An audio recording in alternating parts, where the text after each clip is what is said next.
안녕하십니까. 서울성모병원의 조석구입니다.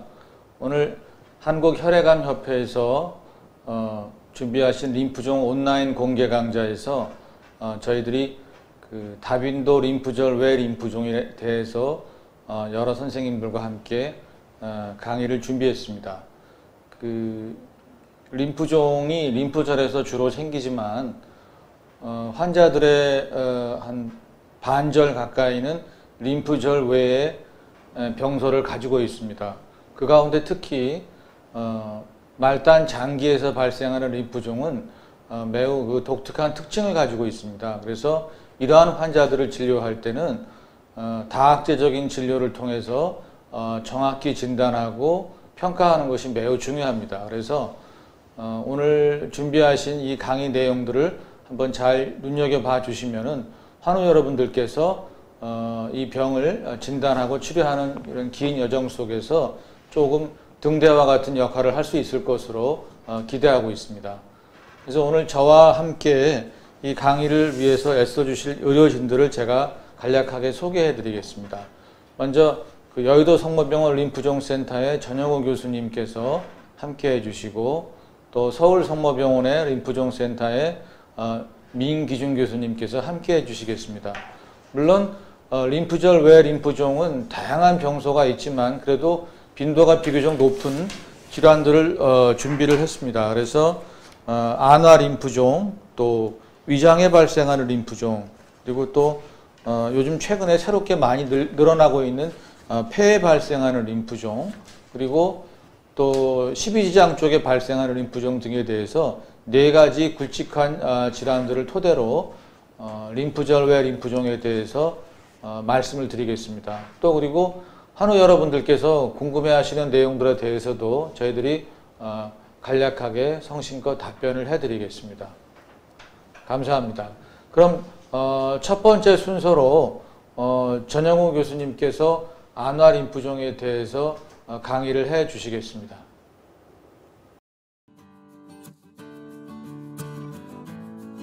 안녕하세요. 저는 여의도 성모병원 림프종센터에서 근무하고 있는 전영우라고 합니다. 그러니까 조석구 교수님께 소개를 잘 받았고요. 오늘 그 첫 번째 그 주제로 그 다빈도 림프종 외의 림프종 중에 하나인 안화 부속기 림프종에 대해서 간단히 강의를 좀 드리겠습니다. 근데 먼저 안화 림프종이라고 하면은 물론 이 병을 진단받은 환우분께서는 이거에 대해서 명확히 알고는 계시겠지만 안화라는 자체 용어가 상당히 이렇게 어려운 용어고요. 흔하게 사용하지 않는 용어다 보니까 얼핏 들어서는 어떤 림프종인지 잘 모르는 경우가 많습니다. 그래서 먼저 안화에 대해서 한번 설명을 제가 드리겠는데요. 안화는 그 한자어다 보니까 좀 어려운 면이 없잖아 있고, 그 눈 주변이라는 어떤 한자어 표현이거든요. 그래서 명확하게 얘기하면 안화는 안구 주변에 있는 부속기라는 어떤 명칭이고요. 그래서 이 병을 이해하기 위해서는 눈 주변의 해부학적 구조가 어떻게 보면은 명확하게 알고 있어야 좀 이해하기가 좀 편합니다. 그래서 눈 주변의 해부학을 간단히 제가 말씀을 드리면, 눈 안구 주변에 눈물샘이 이렇게 보이고요. 그 외에 눈물샘관, 그리고 동공이랑 공막, 홍채, 그다음에 눈물이 흘러나오는 구멍인 누점이랑 위아래에 있는 비루관 등이 있고, 잘 알고 계신 그 눈꺼풀이 있고요. 그 안쪽으로 해서 눈물 주머니랑 눈물관으로 이루어진 이 일련의 해부학적 구조를 전체를 안화라고 부르게 됩니다.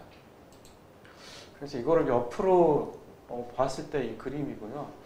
그래서 안화 림프종에 있어서는 이게 안화랑 안구랑 림프종의 이름이 다른데 어떻게 다르냐면, 이 눈의 내부에 있는 이쪽에 병이 생기면 안구 내 림프종, 안구 림프종 이렇게 부르고 있고요.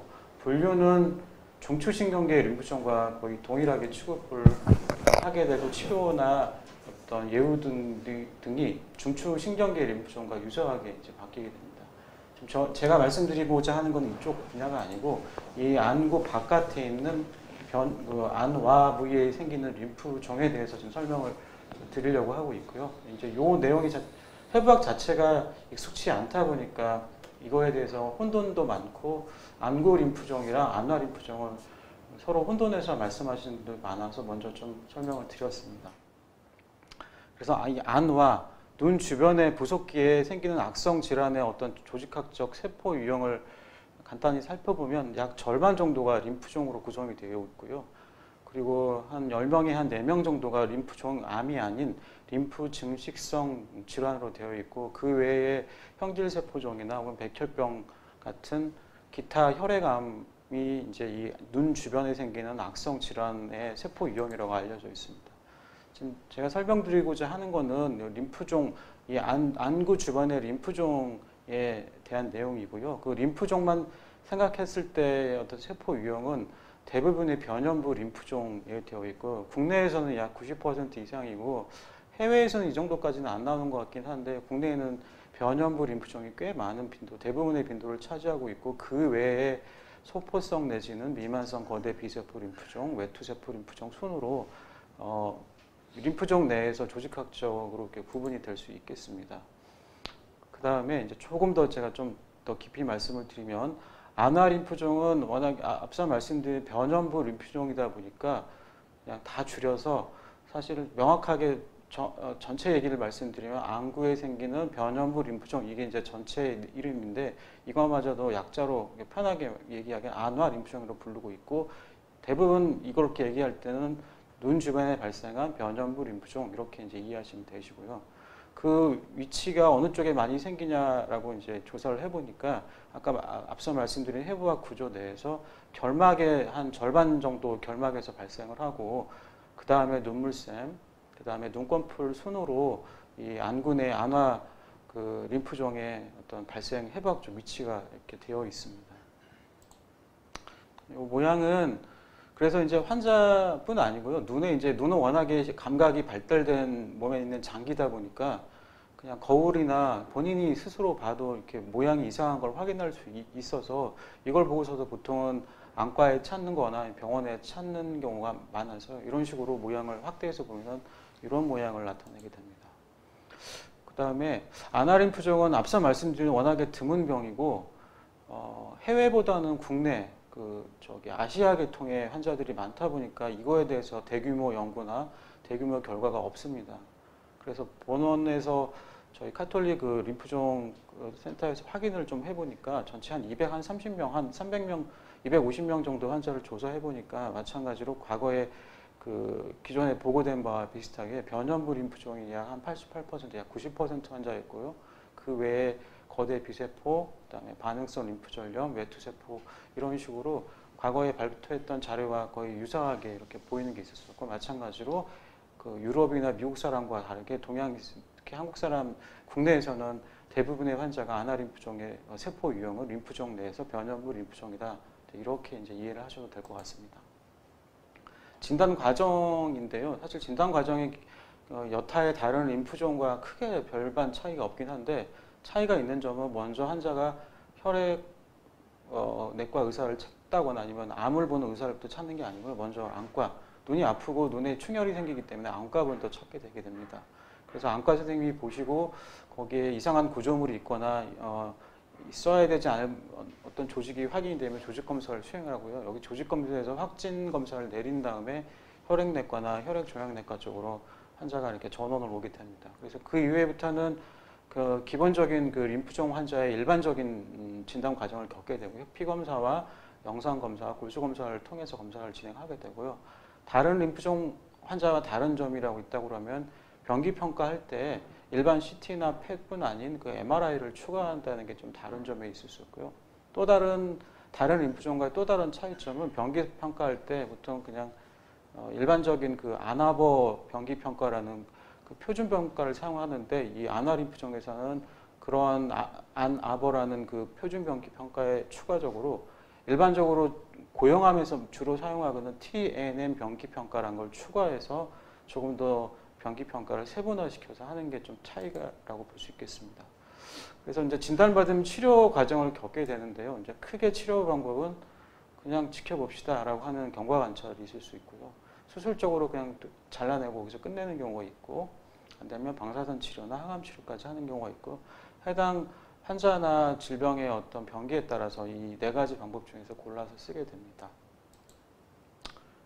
아까 앞서 제가 간단히 말씀드린 대로 워낙에 빈도수도 적고 이것만 집중으로 조사해서 발표한 연구 기관이 없다 보니까 저희 가톨릭 그 림프종 센터에서 좀 조사한 거를 바탕으로 해서 치료나 이런 거에서 말씀을 좀 드리면 저희 쪽에서 할 때 림프종 치료 방법의 선택은 단순하게 그 일반적인 림프종에서 병기 평가하는 거에 추가로 이러한 그 MRI를 통해서 일반 고용암에서 사용하는 TNM 병기 평가를 같이 좀 추가를 하였습니다. 그래서 결막에 침범만 있는 경우, 우선 결막을 넘어선 경우, 즉 질병이 조금 크게 약간 범위가 넓어진 경우와 그렇지 않은 경우로 구분해봤더니 예상했던 대로 병소가 작은 환자에서는 전체 생존율이 높았었고요.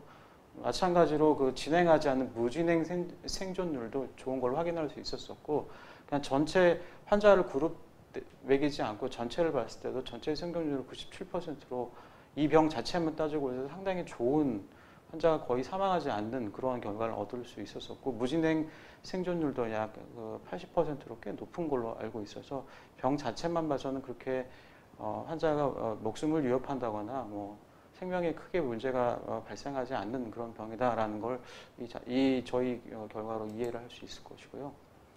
방사선 치료는 그래도 과거에 그 해외 사례가 이렇게 여러 곳에 있다는 걸 확인할 수 있었는데 보다시피 환자 수가 많지는 않습니다. 병 자체가 적다 보니까. 결론은 방사선 치료 단독으로도 보시면 질병을 조절할 수 있는 확률이 한 86%, 100%까지 상당히 우수한 치료 이렇게 성적을 보이고 있었었고요. 국소 재발률 또한 뭐 아예 없는 경우도 있고 한 5명 중에 1명이 발생하는 경우도 있고, 이런 식으로 방사선 치료도 상당히 훌륭한 치료법 중에 하나라는 걸 그 과거 그 해외 및 국내에서도 같이 비슷한 결과를 이렇게 보고를 했었고요. 그렇다면 방사선 치료를 했을 때 부작용에 대해 조사를 해보니까 주로 안구건, 즉 눈 쪽에다가 방사선 빛을 쬐다 보니까 안구건조증이 가장 많았었고요. 그 다음에 백내장이 이제 약 5분의 1에서 생기긴 했는데 그 중에서 수술까지 필요한 환자가 절반 정도가 이렇게 되는 걸 확인할 수 있어서 어떻게 보면 방사선 치료함에 있어서 부작용 중에서 이 백내장이 수술까지 필요한 백내장이 생길 수 있다는 약간 걱정도 같이 가져가면서 치료가 보통 들어간다고 볼 수 있겠습니다. 그 외에 그 결막 궤양이나 염증, 주변 부속기 염증 같은 거는 치료는 가능하지만 환자가 좀 삶의 질에 문제가 좀 발생할 수 있다, 이렇게 이해하시면 되실 것 같고요. 마찬가지로 항암 치료만 저희가 또 이렇게 생각을 해보니까 눈물샘 이상을 좀 더 병변이 넓은 부위에 해봤더니 누적 재발률이 그렇지 않은 사람보다 좀 많았었고요. 그 다음에 항암 치료한 그룹에서 그 리툭시맙이라고 하는 표적 항암제를 추가했을 거랑 안 했을 거랑 저희가 조사를 해보니까 아무래도 비세포 림프종의 계통이다 보니까 리툭시맙을 사용하는 환자가 조금 더 예후가 거의 75개월까지 100% 질병이 재발하지 않고 유지하는 걸 봐서 이런 항암을 하는 경우에서도 리툭시맙을 추가하는 게 조금 더 환자 입장에서는 유리한 경우가 결과를 얻을 수 있겠다라고 저희 결론을 내렸습니다. 마찬가지로 항암 치료했을 때 부작용을 살펴보니까 백혈구 감소, 빈혈, 혈소판 감소와 같이 이렇게 혈액학적 부작용이 대다수를 이루고 있었었고요. 그 외에 일반적으로 항암제에서 볼 수 있는 부작용은 그다지 높지 않은 걸 확인할 수 있었었고, 이러한 혈액학적 부작용은 모두 다 우리가 그 원내에서 조절이 가능한 수준이었다, 이제 이런 결과를 얻었었습니다. 그래서 이제 그동안 제가 말씀드린 내용을 치료에 대한 전략을 좀 정리를 해보면 다른 림프종과 다르게 고형암에서 주로 사용하고 있는 TNM 병기 평가라는 걸 사용해서 치료법을 선택하는 전략을 보통 구사를 한다, 이렇게 이해하시면 되고, 두 번째는 한쪽 안구나 아니면 결막 내 병소, 즉 병소가 넓지 않은 경우에는 방사선 치료를 좀 하는 게 더 충분히 효과를 볼 수 있다라는 얘기랑, 그다음에 치료 부작용, 즉 방사선 치료 후에 생기는 백내장이나 안구건조 같이 환자가 이것 때문에 사망하거나 그러지는 않지만 삶의 질이 좀 떨어질 수밖에 없는 부작용을 고려했을 때는 아무래도 병이 한번 앓는다고 해서 환자가 이것 때문에 사망하지 않고 장기 생존, 거의 본인의 천수를 누릴 때까지 많이 사시기 때문에 삶의 질의 측면에 있어서는 젊은 층에서는 항암 치료도 하나의 좋은 옵션이 될 수 있다라는 걸 저희가 이제 결론을 내렸었고요. 그래서 이제 그동안 제가 말씀드릴 내용을 전체 요약을 해보면 발생 빈도가 무척 드물지만은 그 안화, 부속기만 생각했을 때는 가장 흔한 악성 질환 중에 하나이고요. 진단은 다른 림프종과 유사하지만 독특하게 고용암에서 사용하는 그런 TNM이라는 병기 평가를 추가를 해서 치료 전략을 좀 더 세분하게 활용할 수 있다라는 내용과 그것 때문에 환자가 사망률은 엄청나게 적고 예후는 매우 양호하고 그렇기 때문에 더더욱더 삶의 질을 고려한 치료 전략을 세우는 게 환자의 어떤 장기 삶에 있어서 좋은 하나의 수단이 될 수 있어서 이렇게 삶의 질을 고려한 치료 전략, 선택을 하는 게 전략적으로 필요하다라는 게 이제 안화 림프종에서 중요한 핵심적인 내용이라고 볼 수 있겠습니다. 네, 이상입니다. 전영호 교수님 어려운 강의를 쉽게 잘 해주신 것 같습니다. 고맙습니다. 그런데 그 치료가 말씀하신 걸 들어보면 방사선 치료와 항암 치료 두 가지 축이 있는 것 같습니다. 그러면 이 두 가지 치료 방법에서 각각의 단점들을 한 번만 다시 한번 설명해 주시겠습니까? 예를 들면 방사선 치료의 단점은 무엇이고 항암 치료의 단점은 무엇인지, 또 그 다음에 방사선 치료의 장점은 뭐고 항암 치료의 장점은 무엇인지 그렇게 다시 한번 이해가 쉽게 설명해 주시면 우리 환우분들이 도움이 더 크게 될 것 같습니다. 네.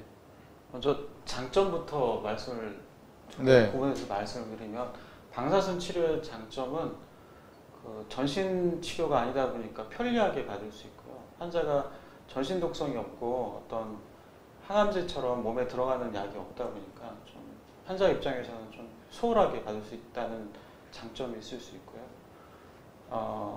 항암 치료의 장점은 아까 말씀드린 이제 이 방사선 치료의 단점을 보완할 수 있는 장점이 될 수 있긴 한데 그 방사선 치료 때 받는 그 백내장을 생긴다든지 안구 결막 그 감염 같은 그러한 증상들이 없다 보니까 좀 장기 오랫동안 사시는 그 환우들에 있어서는 한결더 그런 장기 부작용이 없이 삶의 질의 개선을 나타낼 수 있다는 게 항암 치료의 장점이고요. 단점을 말씀을 드리면 방사선 치료의 단점은 앞서 말씀드린 백내장, 가장 안 좋은 게 수술이 필요한 백내장에 그다음에 방사선 치료 받고 6개월에서 한 1년씩 계속 지속이 될 수 있는 안구 건조증이나 결막염이나 눈꺼풀 염증 같은 것 때문에 제 경험적으로 어느 환자들은 그것 때문에 거의 사회생활이나 직장생활이 어려울 정도로 심한 분도 계셔서 아무튼 그런 삶의적인 측면에 대한 단점이 생길 수 있고요. 항암 치료의 단점은 기본적인 항암 치료의 단점이긴 한데 머리카락이 빠진다든지 아니면 항암 치료 받고 나면 기력이 쇠해서 어떤 그 항암 치료 받는 기간 동안 환우들이 일상생활을 하기가 조금 제한이 있을다든지 구역구토가 생긴다든지 그러한 단점들이 있을 수 있겠습니다. 네, 그 환자들 중에서 나이가 젊고 눈을 많이 써야 되는 환자들의 경우에 만일 백내장 수술을 한다면 큰 문제라고 생각이 되네요. 그러니까 제가 아는 범위 내에서 백내장 수술이라는 것이 눈 속에 들어있는 그 수정체를 인공 수정체로 치환하는 수술로 알고 있는데요. 그러면 이제 우리 할머니 할아버지들이 가까운 거 보실 때 돋보기를 쓰시는 것처럼 그 가까운 데를 잘 못 본다든가 하는 그런 부작용이 있을 것 같은데요. 그러면 나이가 젊고 눈을 많이 쓰시는 분들은 방사선 치료를 조금 어떻게 좀 조심해야 된다고 할까요? 어떻게 해야 될까요? 네, 교수님 아주 좋은 지적 내용이고요. 말씀드린 대로 현대 사회에서 그 모니터나 화면이나 TV든 혹은 조그마한 그 디스플레이를 많이 보다 보니까 사실은 요즘 들어서 안화 림프종에 대해서 약간 주목도가 올라가고 있었었고요.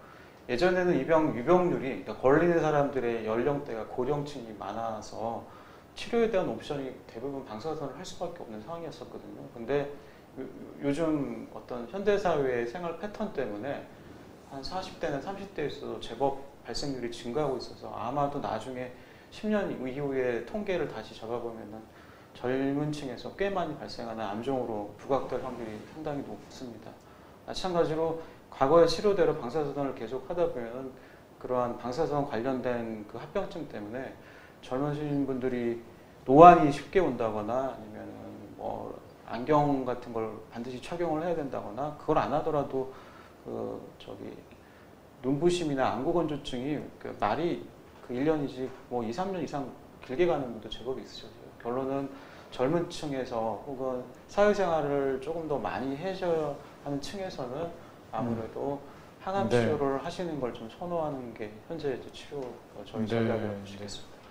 그런데 이제 그 항암 치료는 한 번 하게 되면 한 6개월 정도를 하게 되고 방사선 치료는 제가 아는 범위 내에서는 대개 한 1개월 이내에 끝나기 때문에 그런 치료 기간의 어떤 차이점도 또 환자들에게는 또 중요하겠네요. 그렇죠. 예. 근데 치료 기간에 장기적으로 고민을 해봤을 때 워낙에 이 병이 이제 죽고 사는 문제라기보다는 삶의 질을 개선하는 게 조금 더 치료의 전략이다 보니까 6개월 투자해서 50년, 60년을 삶의 질 좋게 사는 게 어떻게 좋지 않을까라는 네. 개인적인 생각을 해봅니다.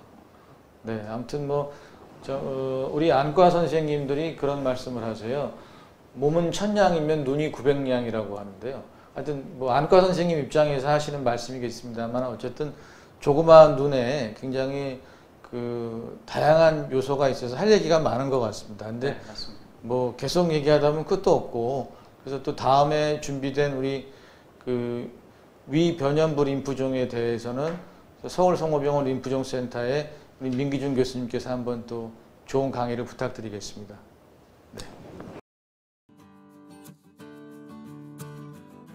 네, 소개 감사드립니다.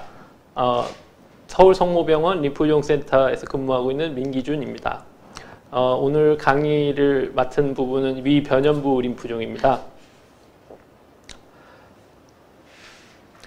그 위에 발생하는 원발성 위 림프종은 악성 전체 위에서 발생한 악성 종양의 1에서 7%를 차지하는 낮은 비율이지만 전체 월발성의 위장관 림프종의 6에서 70%를 위 림프종이 차지를 하고 있습니다. 그 중에 40% 가까이를 차지하는 림프종의 A형이 점막 연관 림프 조직 림프종, 우리가 말하는 그 위 말트 림프종입니다.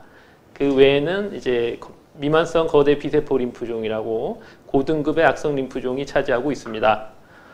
고등급의 악성 림프종 같은 경우에는 이제 저희가 병리적으로 진단이 되면 항암 치료를 바로 해야 되지만 저등급 위 말트 림프종의 90% 이상에서는 헬리코박터 파일로리 감염이 발병에 중요한 역할을 하고 헬리코박터 파일로리의 제균요법으로 완전한 관해 유도가 가능하다는 특징이 있습니다. 그러나 많은 환자가 무증상이거나 비특이적인 소화기 증상을 호소하고 그래서 조기 진단이 어렵고요. 또한 내시경 소형이 다양하여 내시경 소견상으로 위 말트 림프종인지를 구별하기가 힘듭니다. 그리고 위염이나 양성계약, 위선암 등과 같은 병들과 유관적 감별이 어려워서 진단에 어려움이 있는 측면이 있습니다. 그리고 헬리코박터 제균 치료 후에 관해까지의 기간이 길고 사람들마다의 관해 어떤 기간의 차이가 커서 추적 관찰 및 관해 판정에 어려움이 있는 또 단점이 있습니다. A부터 J까지 위 말트 림프종으로 진단된 환자들의 내시경 소견을 분류한 것인데요. 이런 B 같은 경우를 보면 이제 위 선암처럼 보이기도 하고 내시경을 시행하는 우리 시술자 소화기내과 교수님 선생님들은 조직 검사를 이제 위 암을 의심을 하면서 조직 검사를 합니다. 그러나 이 케이스들은 다 위 말트 림프종으로 진단된 케이스들입니다. 위 말트 림프종이 병리학적으로 진단이 됐으면 저희가 헬리코박터가 양성인지 여부에 따라서 우리가 치료 방향이 결정이 되기 때문에 헬리코박터 파일로리가 감염이 되어 있는지를 진단을 또 해야 됩니다. 진단하는 방법에는 내시경 기반 검사가 있고 비침습적인 방법이 있습니다.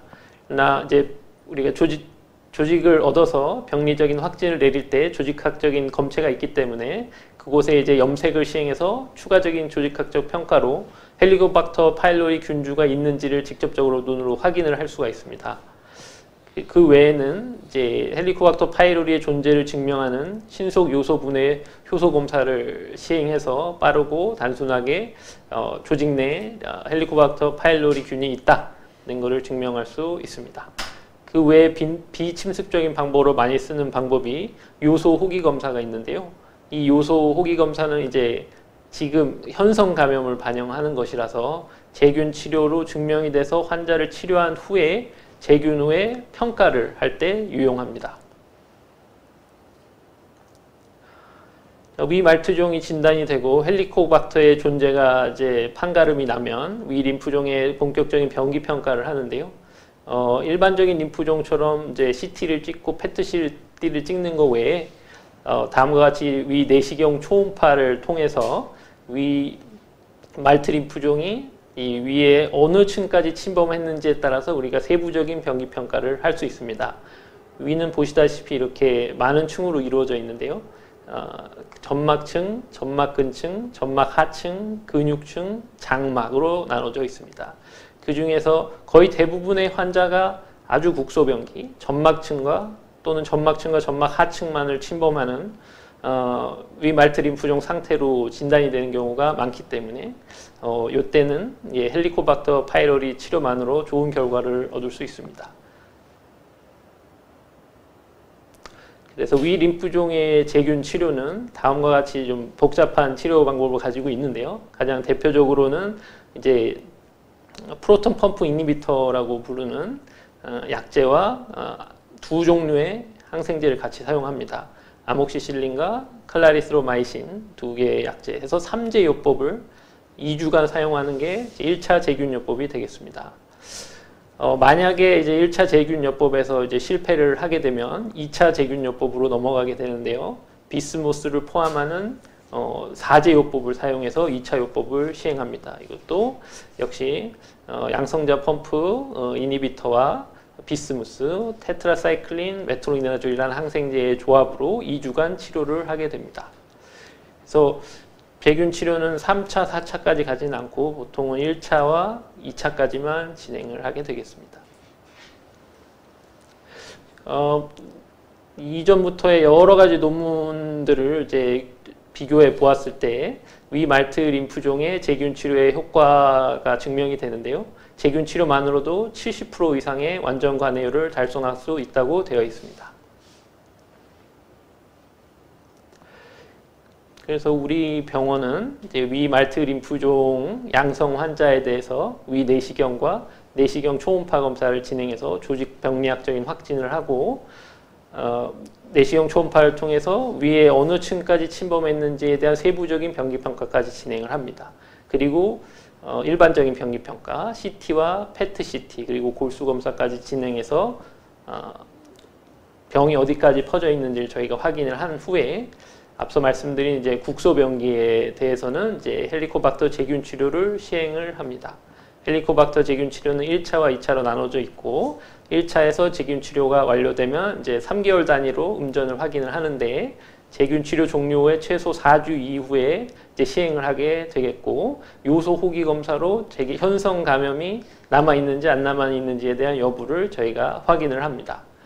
그래서 헬리코박터 재균 치료가 일단 음성이 확인이 되고 내시경을 봤을 때 이제 병변이 전혀 없고 조직 검사에서도 이제 잔류하는 림프종이 없으면 이제 관해 획득이 되었다고 우리가 평가를 하고 3에서 6개월 주기로 2년간 내시경을 하고 그 뒤로는 3년간 6에서 12개월 단위로 내시경을 하고 그 이후로는 이제 1년 단위로만 내시경을 시행하면서 재발에 대비하게 되겠습니다. 위 말트 림프종의 재발의 비율이 8에서 15% 정도는 보고가 되고 있기 때문에 저희가 내시경은 비교적 주기적으로 시행을 하고 있습니다. 만약에 헬리코박터 재균 치료가 실패를 하거나 내시경에서 유관 잔여 병소가 있는 경우 아니면 병변이 전혀 변화가 없는 경우 또는 이제 조직 검사에서 림프종이 잔류하는 경우에는 내시경 검사를 좀 자주 하고요. 3개월 단위로 잔여 병소가 좋아지는지 호전되는지 재균 치료 후 사라지는지에 대한 여부를 추적 관찰을 합니다. 보통 저희가 이제 병의 특징과 크기에 따라서 조금 다르긴 하지만 1년까지는 저희가 보게 되어 있고요. 만약에 1년 동안 추적 관찰을 했는데도 병변이 조직학적이든 유관적으로든 남아 있으면 저희가 치료 실패로 판단을 하고 방사선 치료, 항암 치료, 항암 방사선 치료로 치료가 넘어가게 됩니다. 위 말트 림프종의 방사선 치료는 서울 성모병원에서 시행한 43명을 분석한 결과를 참고로 하시면 되겠습니다. 3000cg의 선량으로 43명의 환자가 모두 중환감 3개월에 병리학적으로 완전 관해를 획득을 했고요.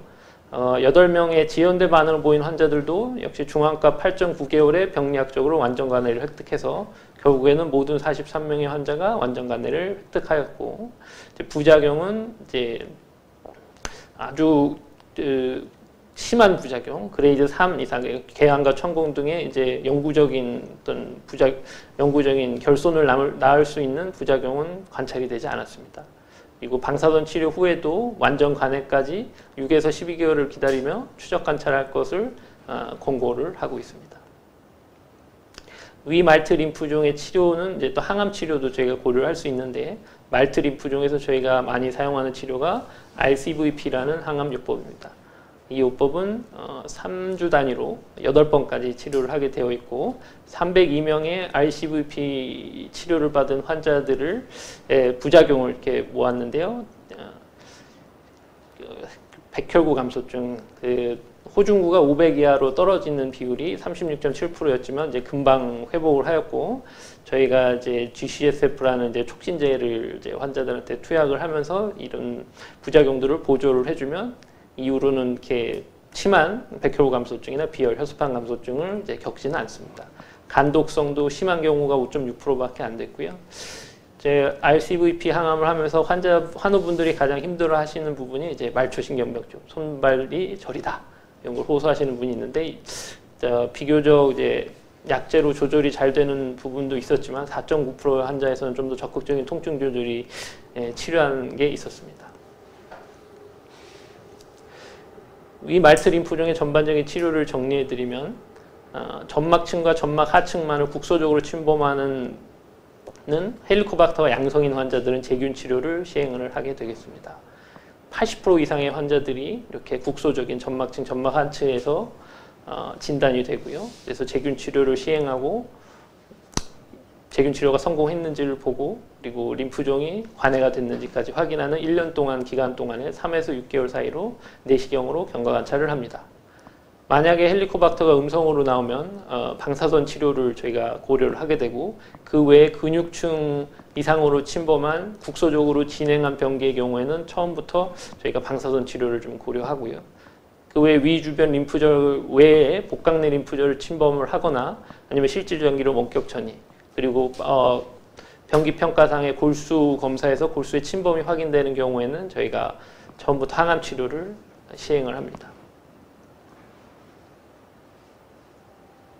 이상으로 위말트 림프종에 대한 강의를 마치도록 하겠습니다. 이준 교수님, 좋은 강의 감사드립니다. 좀 생소한 것이 림프종은 종양이고 헬리코박터는 세균인데, 세균을 항생제로 치료한 다음에 어떻게 림프종이 치료되는지 좀 의아하고 궁금한 점이 있는데요. 좀 알기 쉽게 간단히 설명해 주시겠습니까? 네, 알기 쉽게 간단히 설명을 드리면, 이제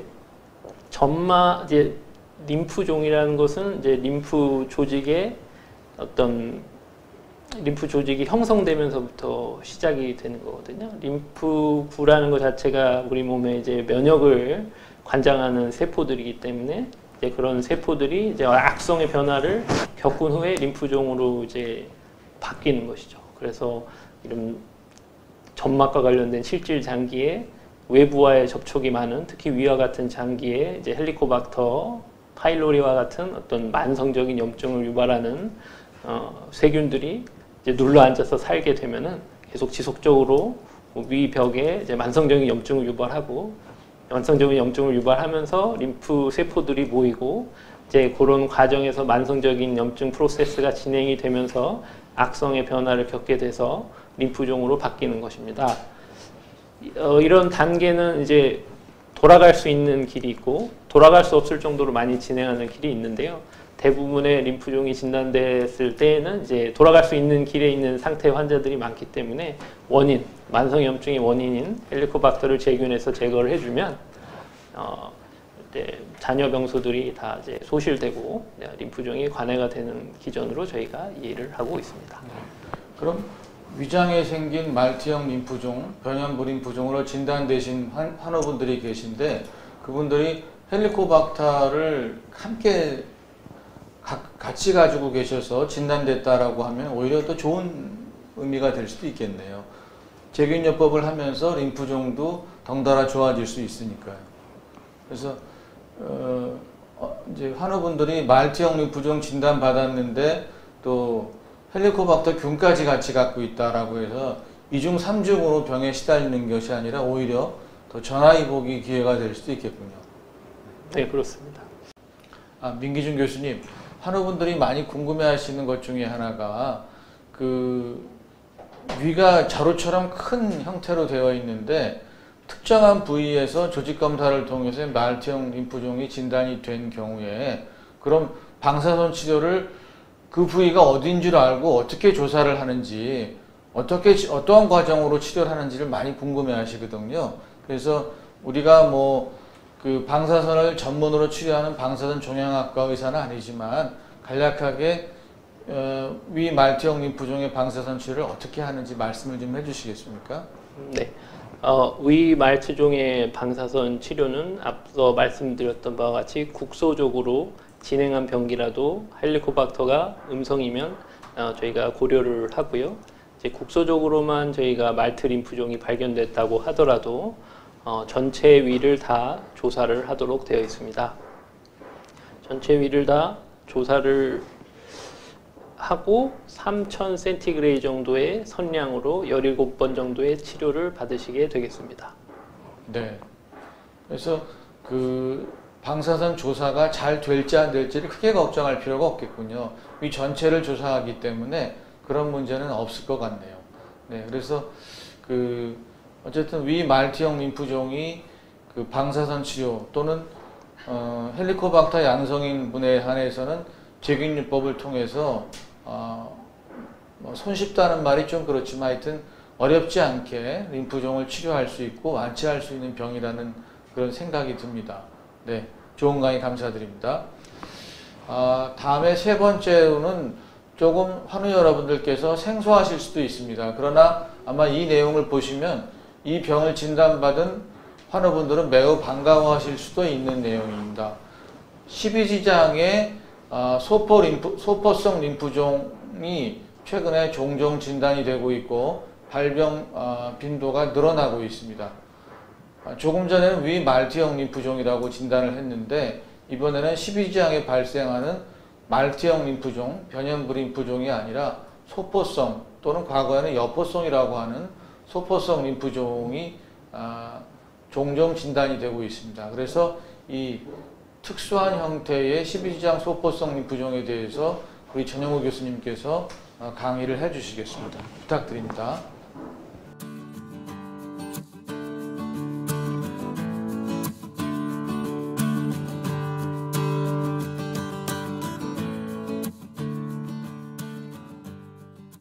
네, 다음 제가 준비한 내용은 12지장 소포성 림프종에 대해서 간략히 소개를 좀 드리겠습니다. 먼저 이 얘기를 하려고 그러면 소포성, 예전 말로 여포성 림프종이 어떤 건지 좀 설명이 필요해서요. 먼저 간단히 말씀을 좀 드려보면 이 소포성 림프종은 비세포 림프종 중에 하나이고요. 일반적으로 좀 쉽게 말씀을 드리면 지연성 혹은 온순형 림프종의 대표 주자라고 볼 수 있겠습니다. 병 특성상 특별한 증상이 없다 보니까 검진 같은 거에서 우연하게 이렇게 병원에 내원하시는 경우가 약 10명 중에 3명이 될 정도로 제법 그렇게 오시는 게 흔한 암 중에 하나고요. 앞서 말씀드린 온순형이다 보니까 치료 반응이 제법 우수하고 관여율도 상당히 좋습니다. 이거만 봐서는 좋아 보이지만 근데 단점은 중장기적으로 이 병 자체가 재발이 좀 잦은 편이다 보니까 상대적으로 환우들이 이제 오랫동안 걱정과 근심을 안고 살 수밖에 없는 하나의 세포 유형이라고 볼 수 있고 병원에서도 담당하는 의사가 중장기적으로 추적 관리가 필요한 세포 유형이라고 볼 수 있겠습니다.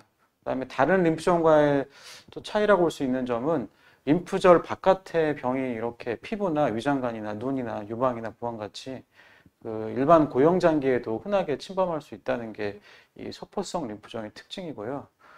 치료법은 엄청나게 다양합니다. 그냥 치료 없이 지켜보는 사람도 있는가 하면 당장에 치료합시다라고 해서 치료까지 들어가는 사람도 있고요. 치료 시작 시점도 바로 시작하는 경우가 있고, 혹은 한참 있다가 치료하는 경우도 있고, 그래서 치료 범위가 상당히 스펙트럼이 넓은 질환 중에 하나가 이 소포성 림프종의 일반적인 특징이라고 볼 수 있겠습니다.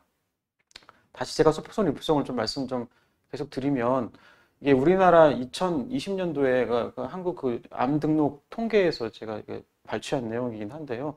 우리나라 림프종 환자 1년에 대략 한 5천 명 정도, 아마 올해는 6천 명 정도로 예상이 되는데, 진단되는데 그 중에서 한 60%, 10명 중에 6명이 미만성 거대 비세포 림프종으로 진단을 받고요. 5명 중에 1명꼴로 변형부 림프종이고, 소포성 림프종은 겨우 5%밖에 차지하고 있지 않습니다. 이게 우리나라만 이런 비율을 보이고 있고요. 서구에서는 거꾸로 약 20%가 소포성 림프종일 정도로 그 동양과 서양의 어떤 분도 차이가 있긴 한데, 소포성 자체가 국내에서는 드문 림프종 중에 하나이긴 합니다. 근데 하나 10년 동안 통계를 쭉 살펴봤을 때 근래 들어서 점차 빈도수가 증가하는 걸 봐서, 최근에 10년 동안 4배 이상 한국에 있는 여포성 림프종 환자가 증가한 걸 봐서 이제 약간 식생활이나 생활 습관이 소구화되면서 이제 이 병 자체가 더 증가하지 않고 있나라고 예측은 해볼 수 있겠습니다. 그래서 이 내용은 이제 세계보건기구 WHO라는 곳에서 10년 주기로 한 번씩 이 혈액암에 대해서 이렇게 분류를 산정하고 분류하는 작업들을 하는데, 최근에 한 2016년도에 대대적으로 혈액암에 분류를 했습니다. 그 전까지만 해서 그냥 소포성 림프종 하나만 얘기를 했었었는데, 16년도에 새로 전면 개정을 하면서 이렇게 5가지의 소포성 림프종의 새로운 아형들을 발표를 했습니다. 보시면 내용들이 경계성, 소아형, 미만형, 그다음에 특수 유전자를 가진 형, 그다음에 제가 소개드릴 12지장 소포성 림프종의 5개를 따로 일반적인 전형적인 소포성 림프종에서 분리를 시켰고요. 이 근거가 왜 이렇게 분리를 시켰는지가 중요한데, 왜 그러냐면 일반적으로 알려진 소포성 림프종보다 훨씬 예후도 좋고 치료가 잘 되는 그룹이어서 이렇게 특별하게 따로 떼서 분류를 할 정도로 예후 차이가 심하게 나서 이렇게 분류를 해놨습니다. 그 중에서 하나인 12지장 소포성 림프종에 대한 얘기를 이제 좀 시작을 해보겠습니다. 다시 12지장 소포성 림프종에서만 집중해서 말씀을 드려보면, 과거에는 그냥 어떻게 얘기를 했냐면 1차성 위장관 소포성 림프종으로 뭉뚱그려서 얘기를 했던 것들이 이렇게 12지장에 국한된 소포성 림프종으로 이렇게 이름을 바꿔서 최근에 개정을 했고요. 그 특징은 12지장은 크게 구역이 4개로 나눠지는데, 두 번째 구역에서 주로 발생을 하고, 모양이 조그만한 용종들이 모여있는 형태로 이렇게 되어 있고요. 그러면 12지장만 생기는 건 아니고 공장이나 소장의 일부에서도 침투가 가능하다고는 알려져 있습니다. 병리학적 등급도 중요한데요. 일반적으로 소포성 림프종은 4가지 등급의 병리학적 등급을 나누고 있고, 숫자가 클수록 안 좋은 등급인데, 12지장 소포성 림프종은 1등급이나 2등급처럼 저등급 등급을 많이 이제 가지고 있을 수 있고, 대부분 병기가 국소형이고 위장관 밖을 벗어나지는 않는다고 되어 있고요. 일부 의사들은 벗어난 것도 있을 수 있다고 하지만, 제가 생각했을 때 벗어난 거는 아예 소포성이 아닌 그냥 일반적인 전형적인 소포성 림프종으로 분류를 하는 게 맞지 않나라는 개인적인 생각을 해봅니다. 다시 한번 조금 더 이 내용이 너무 드물고 어렵다 보니까 두 개를 비교를 해보자면은, 우리가 알고 있는 일반적인 전형적인 소포성 림프종이랑 12지장 소포성 차이점은, 일반적인 소포성 림프종은 그 병변의 위치에 따라서 증상이 있을 수 있고 없을 수 있습니다. 누르기 때문에 압박 증상들이 생길 수 있는 게 이제 특징이고요. 근데 12지장 소포성 림프종은 자체 증상이 없는 게 특징입니다. 그래서 병원에 간혹 소화불량이나 속쓰림 때문에 내시경을 하면서 이제 확인되는 거 있긴 한데, 이것도 사실은 이 질환 때문에 생긴다고 보기에는 좀 무리가 있어서 증상이 없는 게 특징이라고 볼 수 있고요. 내시경 소견은 일반적인 소포성 림프종은 내시경 위장관 내부에 침범했을 경우만 내시경 카메라에서 보이는 것이고, 그렇지 않은 경우는 내시경상에서 특별한 소견이 없을 수도 있을 수 있고요. 그렇지만 12지장 소포성 림프종은 내시경에서 확인이 되는 병이고, 12지장의 두 번째 구역에서 하얀색 그 조약돌 모양으로 조그마한 용종들이 이렇게 뭉쳐 있는 걸 내시경 보는 의사가 확인을 할 수 있습니다. 앞서 말씀드린 조직학적 등급은 일반적인 건 4개까지 모두 다 가능하고요. 12장 슈퍼성은 1, 2등급으로 저등급이 없고, 조금 어려운 얘기를 제가 말씀드리면 CD10번이라는 면역학적 특징 차이가 2가지 차이가 있는데, 일반적으로는 안 보이어야 되는데 12장에서는 보이는 경우가 있고, 면역글로불린 A라는 거는 일반적으로 그 위장관 내부에서 본인의 몸을 담당하는 면역 세포들인데요. 일반적인 세포성 림프종은 이게 없는 경우가 대부분이지만 12지장 내부에 병이 생겼기 때문에 면역글로불린 A가 발현되는 경우가 12지장 세포성에서는 제법 있습니다. 절반 정도 있는다고 보고 되어 있고요. 병기는 일반적인 세포성 림프종은 1기부터 차기가 모두 가능한데 하긴 환자들이 증상이 있어서 올 때는 3, 4기로 등급이 높은 편이고요. 12지장은 당연히 증상이 없기 때문에 대부분 진단시험이 1기, 2기 정도밖에 되지 않습니다. 그래서 12장 세포성 림프종의 임상적 특징은 앞서 몇 번 말씀드린 검진하면서 우연하게 발견되는 경우가 많고요. 거의 80%에서 이런 식으로 병원에 찾게 되시고, 후발 연령이 이제 50에서 60살인데 이 또한 이런 질병을 전 세계적으로 이렇게 발견하고 분류한 지가 겨우 5년밖에 안 돼가지고 이게 정확히 이 숫자가 정확히 맞지는 않겠지만 그동안 보고된 바 따르면 약 중년 이후에서 발생을 하고 남녀 차이는 없는 걸로 알려져 있고요. 림프종에서 흔하게 보이는 이러한 그 비증상이라는 체중검수, 빈혈, 발열 같은 소견은 없는 걸로 되어 있고, 12지장의 제2QF의 하얀색 결절형 형태로 이제 이 특징을 가질 수 있겠습니다. 따라서 얼핏 들어봐서는 소포성 림프종보다는 그냥 그 위장관에 생기는 변연부 림프종과 거의 특징이 유사하다고 볼 수 있고요. 이거보다도 여기는 더 좋은 걸로 알려져 있습니다. 그래서 치료를 보시면 이걸 알려면 똑같이 소포성 림프종을 어떻게 치료하는지를 먼저 이제 아셔야 이게 이해가 좀 빠를 것 같아서 제가 이 그림을 다시 한번 가져와 봤고요. 일반적으로 등급이 낮은 소포성 림프종은 국소화되었을 때는 그냥 관찰하거나 방사선 치료를 이렇게 끝내버리고요. 병이 좀 진행하면 항암제를 쓰거나 그 방사선 치료 같은 걸 일부러 곁들이거나 이런 식으로 해서 일반적인 림프종처럼 치료를 하는 게 이제 소포성 림프종의 치료의 전략입니다. 12지장 소포성 림프종은 이 저등급의 이쪽 계통이다 보니까 거의 소포성 림프종의 약간 국소화된 소포성 림프종의 치료처럼 하는 게 이제 일반적이고요. 이 또한 워낙에 드물고 이제 이 자체가 병이 없다 보니까, 그다음에 해외에서는 거의 없다시피 합니다. 이유는 여러 가지가 있을 수 있는데 미국이나 유럽은 내시경 검사가 자유롭게 비용 문제 때문에 할 수가 없는데 한국이랑 일본, 중국처럼 내시경을 쉽게 할 수 있는 국가에서 주로 많이 보고를 되고 있었고요. 쭉 봤더니 툭시마비라는 그 면역 치료 단독으로 치료한 거라, 심지어는 치료 안 하고 지켜본 그룹, 그다음에 방사선 치료만 한 그룹, 이런 식으로 쭉 추적을 해봤더니 거의 관해율이 뭐 100%에 육박할 정도로 자체가 치료가 아주 잘 되는 병으로 되어 있고요. 이 자체가 그냥 여기 보시면 심지어 독일에서 했던 결과는 치료 안 하고 내비둬도 약 10명에 3명은 그냥 알아서 없어졌구나, 이렇게까지 발표할 정도로 치료를 약하게 해도 치료가 잘 되는 병으로 되어 있고, 재발했다고 손 치더라도 새로운 치료까지 가는 환자가 상당히 적은 걸로 되어 있습니다. 결국은 재발에도 지켜보거나 아니면 조금 치료의 시기를 늦추거나 이제 이런 전략이 쓸 수 있다는 게 이제 이 외국의 사례에서 볼 수 있는 내용이고요.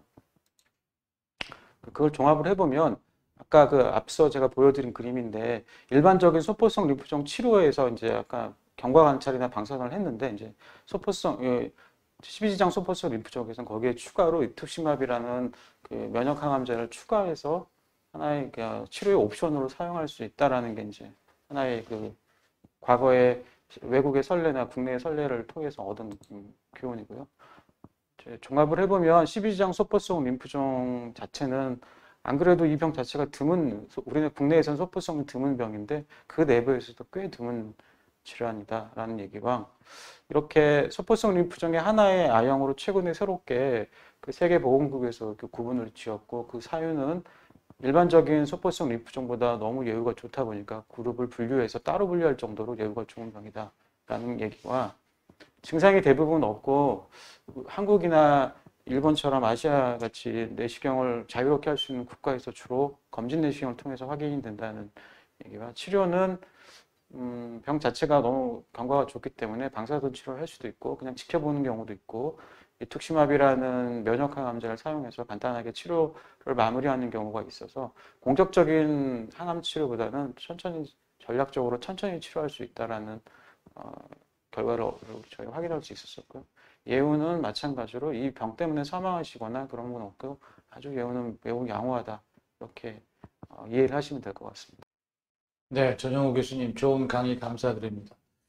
그런데 제 경험에 미추어 보면은 소포성 림프종이 12지장에만 국한되어 있지 않고 다른 더 소장 깊숙한 곳까지 병변이 발생하는 사례가 있는데요. 그런 경우에는 어떠한 방법으로 진단을 할 수 있을까요?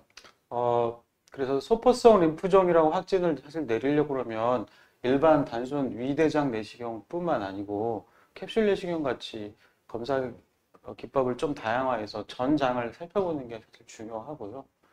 말씀하신 대로 저 12지장 바깥을 떠나는 경우가 있긴 한데 그 비율은 낮지 않은 걸로 보고돼 있습니다. 약 한 10명 중에 1명 정도만 그 12지장을 떠나서 병이 있다 보니까 진단할 때는 그 풀 전체적인 전체 위장관 검사가 반드시 수행을 돼야 되는 게 맞고요.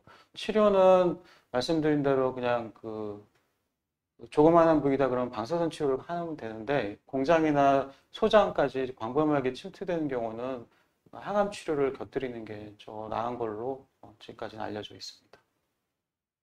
네, 아무튼 굉장히 희귀한 12지장에 발생하는 소포성 림프종에 대해서 자세히 알기 쉽게 잘 강의를 해주신 것 같습니다. 감사드리고요. 그럼 마지막으로 폐 림프종에 대해서 우리 서울성모병원의 민기준 교수님이 강의를 해주시겠습니다. 폐 림프종 그러면 매우 생소한데요. 폐암 그러면은 익숙한데 폐 림프종 그러면 상당히 좀 낯선 분야 같습니다. 어떠한 내용을 강의해 주실지 상당히 기대가 됩니다. 강의 부탁드리겠습니다.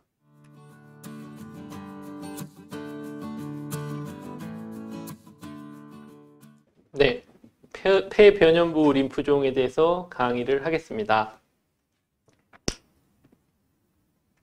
일단 원발성 폐 림프종 자체가 매우 희귀한 질환이고요. 전신에 발생하는 림프종의 0.4%에서만 나타난다고 알려져 있습니다. 그 중에서는 이제 점막 림프 조직에서 유래한 악성도가 낮은 말트형이 지금 가장 많은 비율을 차지하는 것으로 알려져 있고요. 반면에 이제 림프적 병령이 있었던 환자에서 폐에 2차적으로 림프종이 나타나는 확률이 그것보다 오히려 높습니다. 결론적으로 원발성 폐 말트 림프종은 매우 희귀한 질환이고 유병률도 매우 낮은 편이지만 원발성 폐 림프종의 환자의 진단 당시 연령 분포는 50대에서 60대로 알려져 있습니다.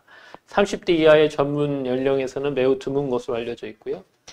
그것은 이제 만성적인 자극에 의한 점막 림프 조직의 증식이 변인으로 판단되기 때문에 이제 인생을 살면서 이제 50, 60대가 될 때쯤에 이제 많은 어떤 환경적인 자극의 결과로 이제 림프종이 발병하는 걸로 저희가 생각을 할 수 있고, 주요 원인으로는 이제 흡연, 자가 면역 질환, 만성 폐질환과 같은 것들이 있습니다. 원발성 폐말트 림프종 예후는 매우 좋다고 되어 있으나 워낙 희귀한 관계로 임상 양상이나 예후 예측 요소 그리고 치료에 대해서 명확하게 확립된 원칙이 부족한 실정입니다. 폐 림프종의 진단은 모든 림프종이 마찬가지지만 조직학적인 검사를 통해서 진단을 하고요.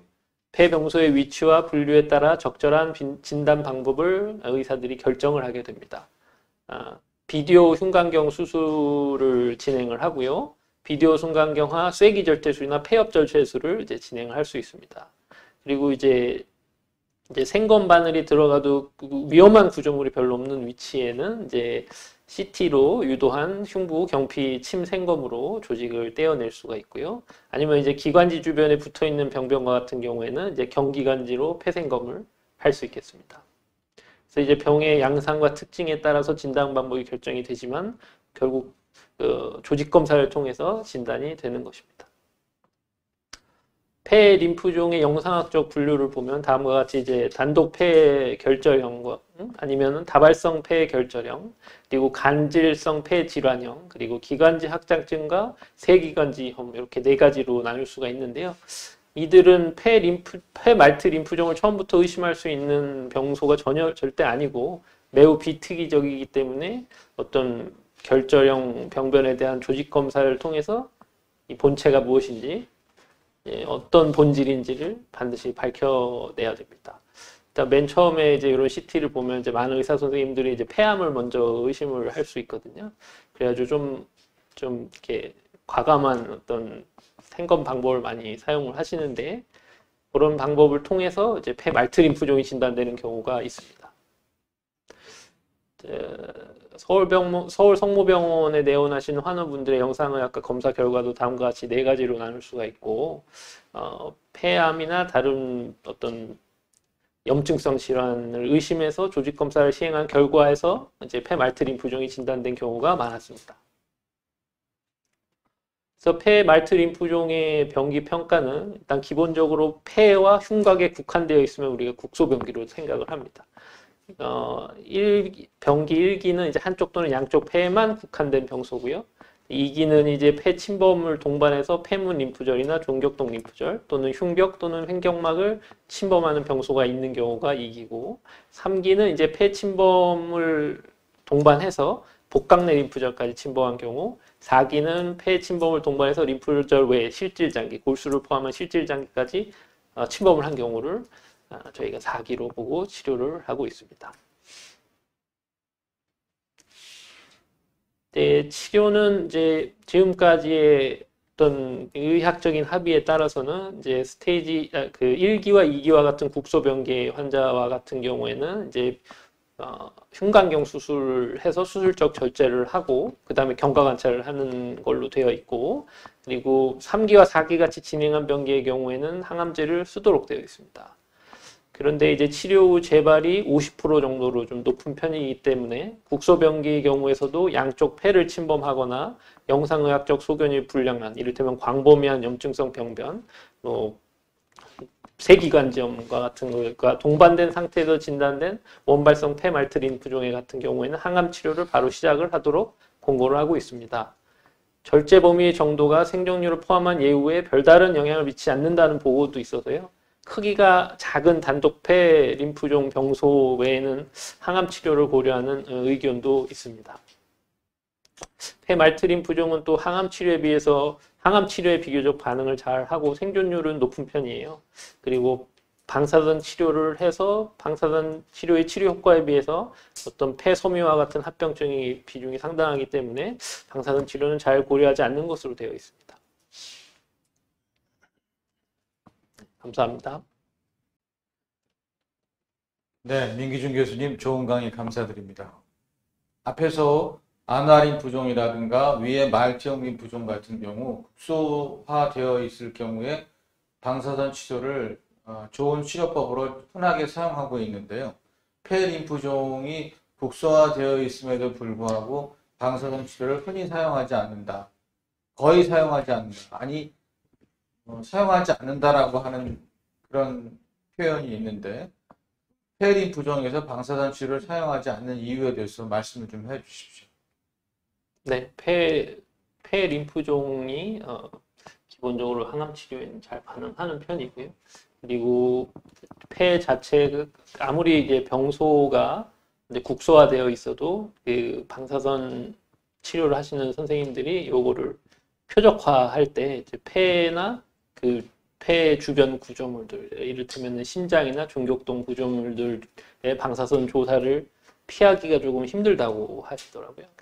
그래서 항암 치료가 잘 듣고 국소병기는 절제 후에 경과관찰도 할 수 있는데, 이제 방사선 치료를 어느 범위까지 시행을 할 건지, 그리고 방사선 조사를 시행한 후에 폐에 생길 수 있는 합병증에 대해서 어떻게 대처할 건지, 그런 여러 가지 면을 따져봤을 때 이제 방사선 치료를 폐 말트 림프종에서 시행을 하면 이제 이익보단 환자의 어떤 손해나 감수해야 될 부분이 크다로 판단을 하셔서 방사선 치료는 잘 안 하는 걸로 저희가 알고 있습니다.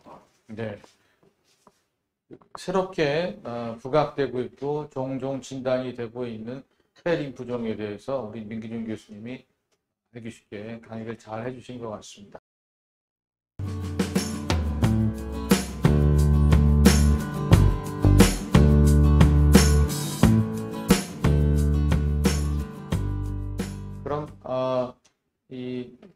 앞에서 말씀드린 안화 림프종, 위 말티형 림프종, 12지장 소포성 림프종, 폐림프종 등의 강의에 대해서 우리 환우분들께서 좀 궁금해하시는 사항들이 있어서 이 궁금해하시는 질문에 대해서 강의를 하셨던 교수님들께서 여기에 대해서 간단하고 좀 명쾌한 그런 답변을 좀 부탁드리도록 하겠습니다. 첫 번째 질문인데요. 안화 림프종이니까 아마 전영호 교수님이 답변을 좀 해주셔야 될 것 같은데요. 보통 우리가 이 병기 평가를 하게 되면 1기 이렇게 1기, 2기, 3기, 4기 그럼 제일 낮은 기수가 1기인데 1기임에도 불구하고 항암 치료나 방사선 치료 중 하나로 진행하게 되는 것이 궁금하다. 다른 말로 하면 왜 1기인데 항암 치료까지 고려하느냐 이런 질문인 것 같습니다. 네, 말씀을 간단히 드리겠습니다. 일단 1기여도 치료하는 게 일반적이고요. 아까 앞서 설명드린 치료의 이제 방법에 대해서 선택의 문제가 발생을 하는데 한쪽이거나 결막 내부면은 일반적으로 방사선 치료를 좀 권장을 하고요. 그 이상 넘어갔을 때는 1기라도 항암 치료를 권장하기 때문에 질문의 의도가 자체를 해야 되는지 말아야 되냐 그거로 보시면 하는 게 맞고요. 하는 방법에 대해서는 상황에 따라서 둘 중에 하나를 앞서 고른다 돼 있고 간혹 과거에 이 치료함에 있어서 그냥 항생제만 복용하게 하고 지켜보겠다는 얘기가 나와서 아마 이 질문이 나올 수도 있긴 하신데 유럽이 그 근거가 클라미디아라는 감염에 의해서 이제 이 안화 림프종이 발생한다는 보고가 유럽에서 좀 있었었어요. 근데 국내에서는 조사한 바에 따르면 그 감염에 의한 이 안화 림프종 발생은 거의 없는 걸로 되어 있어서 그렇게 항생제만 먹고 복용하고 지켜보는 것보다는 치료가 어떤 치료적 개입이 필요하고요. 간혹 너무 크기가 작아서 수술 조직 검사하면서 아예 다 떼버려가지고 병변이 보이는 게 없다. 그러는 경우는 그냥 경과 관찰을 하는 경우가 있습니다. 그 외에는 병변이 완전히 절제하지 못해 남아있는 경우는 방사선이든 항암이든 치료하는 걸로 되어져 있습니다. 네. 다음 두 번째 질문을 또 말씀을 드리겠습니다. 두 번째 질문 역시 안화 림프종에 관한 것인데요. 안화 결막 림프종 진단을 받았습니다. 레이저 치료보다는 양성자 치료가 더 효과가 있다는 얘기를 들었는데요. 안화 결막 림프종도 양성자 치료가 가능하신지요? 예, 아마 이게 레이저 치료가 아니고 아마 방사선 치료를 이렇게 표현하신 것 같긴 한데요. 워낙에 방사선 치료에 대한 효율이 무척 좋습니다. 약 95% 국내에서는 그 관해율을 유지하기 때문에 양성자 치료는 그 치료하는 그 근거가 명확하긴 하거든요. 예를 들면 수술을 해야 되는데 아주 정교한 수술을 못하는 흉곽에 종괴가 크게 있다거나 이런 경우에 보통 사용하게 하고 병변 이외에 방사선이 쬐게 되면 심각한 어떤 후유를 남기는 경우도 양성자 치료를 권장하게 되고 눈 쪽에 생기는 림프종에서는 안화보다는 안군의 림프종 때 양성자 치료가 조금 더 적절할 것 같긴 한데요. 안화 림프종의 경우는 굳이 양성자 치료까지는 필요 없을 것 같고 그냥 현재 사용하는 고식적인 그 방사선 치료에도 충분한 효과를 낼 수 있기 때문에 비용적인 측면이나 편리성 등을 모든 걸 고려했을 때는 양성자 치료보다는 일반적인 방사선 치료가 더 나을 것으로 생각이 됩니다. 예, 감사합니다. 세 번째 또 질문은 이제 위말트 림프종이네요. 우리 민기준 교수님 답변이 필요한 질문 같습니다. 위말트 림프종 진단 후 2주 재균 치료를 했는데 치료 후에 방사선 치료를 하셨네요. 방사선 치료를 했습니다. 치료 이후 바로 오한과 구토 증상이 심해 응급실까지 갔었는데요. 방사선 치료 시 구토, 오한 증상이 있을 수 있는지 이유는 무엇인지 궁금합니다. 답변 부탁드립니다. 네, 간단하게 답변 드리겠습니다. 이제 방사선 치료라는 거는 이제 어떻게 보면 방사선 에너지를 쬐는 거거든요. 그래서 일단은 악성 질환을 타겟으로 우리가 방사선 치료를 하긴 하지만 주변의 정상 세포들도 좀 손상을 받을 수밖에 없게 되어 있습니다. 선량이랑 방사선 조사 치료하는 위치 그리고 환자의 개인적인 어떤 신체 상태에 따라서 합병증이 좀 다를 수는 있는데요. 위말트 림프종과 같은 경우에는 이제 전체 위를 이제 방사선 치료를 하기 때문에 위의 정상 기능은 이제 자율신경계와 이제 그 위 점막을 보호하는 여러 가지 세포의 구조들로 이루어진 복합체인데, 이제 아무래도 그런 기능이 조금 손상을 받을 수가 있습니다.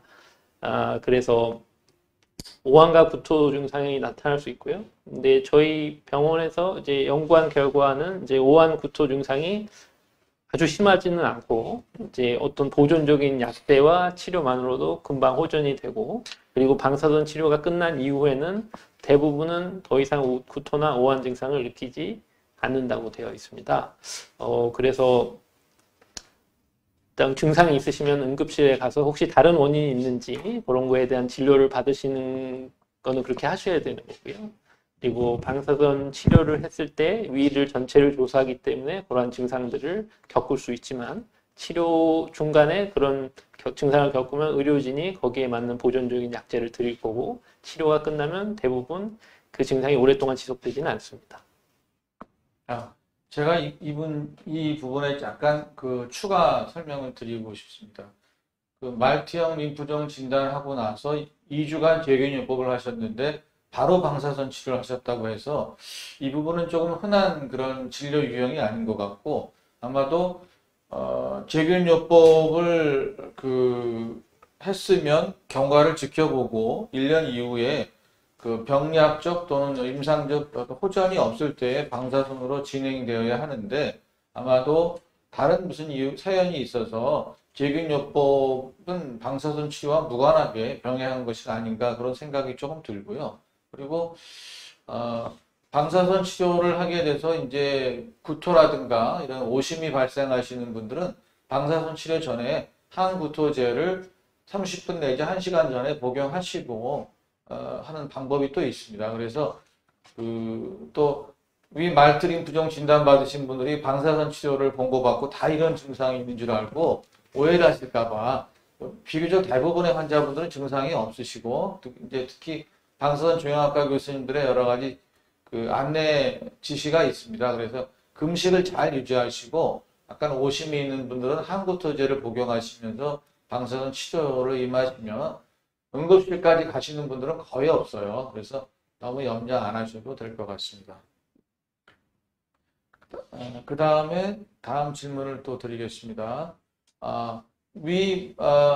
말트림프종 진단을 받았습니다. 헬리코박터 파일로리균이 발견되어 약제를 복용해야 한다고 하는데요. 상기약은 어떤 약인지, 어떤 부작용이 있는지 궁금합니다. 아까 강의 내용에 나왔던 내용 같은데 다시 한번 명쾌하게 설명해 주시죠. 네. 위 알트 림프종의 원인이 되는 이제 헬리코박터 파일로리균은 위 점막 안에서 본인들이 살아남아야 되기 때문에 아주 강력한 위 산과 이런 점으로부터, 주변 환경으로부터 자기를 보호하는 기전을 가지고 있어서요. 이제 그런 거에 대한 항생제의 감수성을 높이기 위해서 우리가 프로톤 펌프 이니비터라는 그 양성자 펌프 그 억제제라는 약을 사용을 해서 위의 환경을 좀 변화를 시켜가지고 헬리코박터 파일로리균이 계속 활동할 수 있는 환경을 만든 다음에 거기에 이제 2종류 이상의 항생제를 써서 재균을 하게 되어 있습니다. 근데 이제 그 재균을 하는 항생제 2종류, 3종류 이런 식으로 복합요법을 사용을 해야 되기 때문에 항생제 먹는 것 자체만으로도 좀 소화불량이라든가 오심감 같은 거를 느낄 수가 있고요. 그리고 속쓰림을 좀 느끼시는 분들도 조금 있고, 그리고 2주씩 이제 항생제를 사용을 해야 되는데, 만약에 1차 재균 치료가 실패해서 2차 재균 치료를 한다든가 하는 식으로 항생제의 어떤 노출 기간이 길어지게 되면은 설사를 할 수가 있습니다. 설사를 하는 것 중에 흔한 원인 중에 하나가 이제 위 장에 있는 점막에 이게 정상의 세균 균주의 어떤 조성이 항생제에 의해 변하면서 생기는 위막성 장염이라는 게 있거든요. 그런 장염에 의한 복통이나 설사 같은 증상들도 같이 나타날 수가 있어서 재균 치료를 받으실 때는 꼭 그 주치의사 선생님의 어떤 부작용이나 이런 관련된 안내를 잘 들으시고 적절하게 대처를 하시면 될 것 같습니다. 네, 감사합니다. 다음 질문으로 또 올라가겠습니다. 12지장 림프종이네요. 증상이 없어도 12지장 소포성 림프종을 진단받으면 방사선 치료를 진행하는지, 또 방사선 부작용은 어떻게 되는지 궁금합니다. 이렇게 질문 주셨네요. 예, 이거 제가 말씀드리겠습니다. 증상이 원래 12지장 림프종 자체가 증상이 없다 보니까 치료를 받으면 예를 들면 너무 그 병변이 작아서 조직 검사 겸 치료 겸 그렇게 끝내버리는 경우가 있거든요. 그런 경우는 치료 없이 지켜보기도 하지만 사실은 거기 이제 과거에 그 외국의 선례에서 보면 지켜보는 환자에서는 병변이 너무 작을 때 지켜보는 걸로 되어 있고요. 대부분 치료적 어떤 개입이 보통 많이 들어가긴 합니다. 따라서 방사선 치료를 보통 권장을 하고요. 그래서 부작용 같은 건 아까 말씀드린 뭐 오심부터나 오한 발열 같이 일반적으로 생길 수 있는 증상들을 보일 수 있고 빈도가 높지는 않습니다. 네, 이상입니다. 예, 감사합니다. 다음 질문 또 들어가겠습니다.